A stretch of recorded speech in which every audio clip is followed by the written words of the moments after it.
Hello YouTube, Sam here from youtube.com/onlivegamer for the new Boston. And in this tutorial we're going to be taking another look at the select case statement. So this time, instead of using an integer, we're going to use a string. So we're going to start off by creating a string. So dim my string as string. Set that equal to nothing. And now what we're going to do is we're going to get my string from the user. So we're just going to ask them to enter a string, and then my string is going to be equal to console.readLine.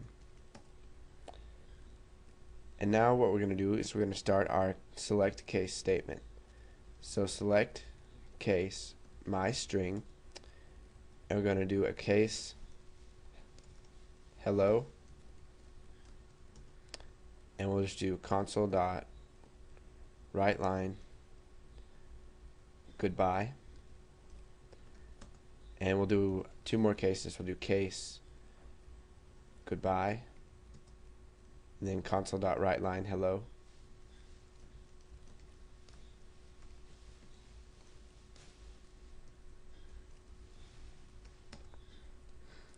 And now we're going to do case, let's just do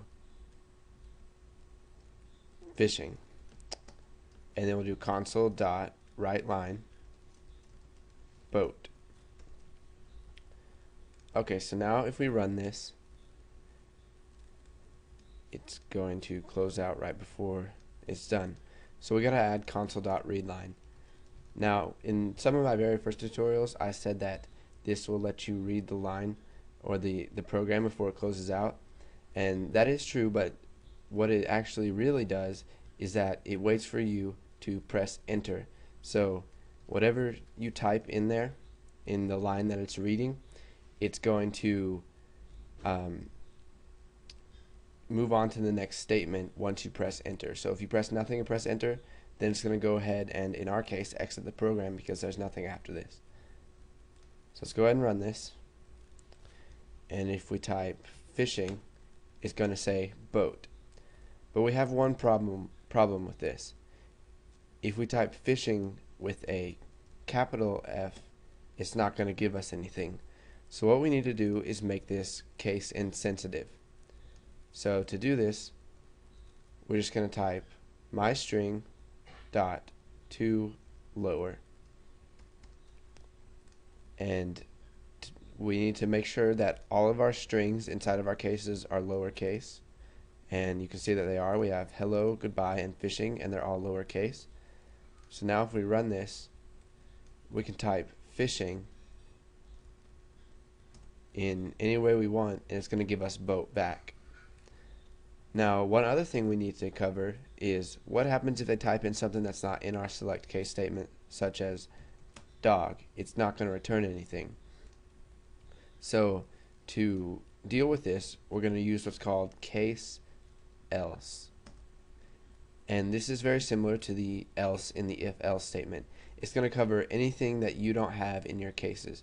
So if my string.toLower is equal to anything other than hello, goodbye, or fishing, then it's going to go ahead and we'll have it write console.WriteLine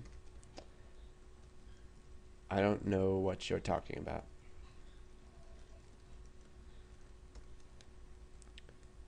So now if we run this,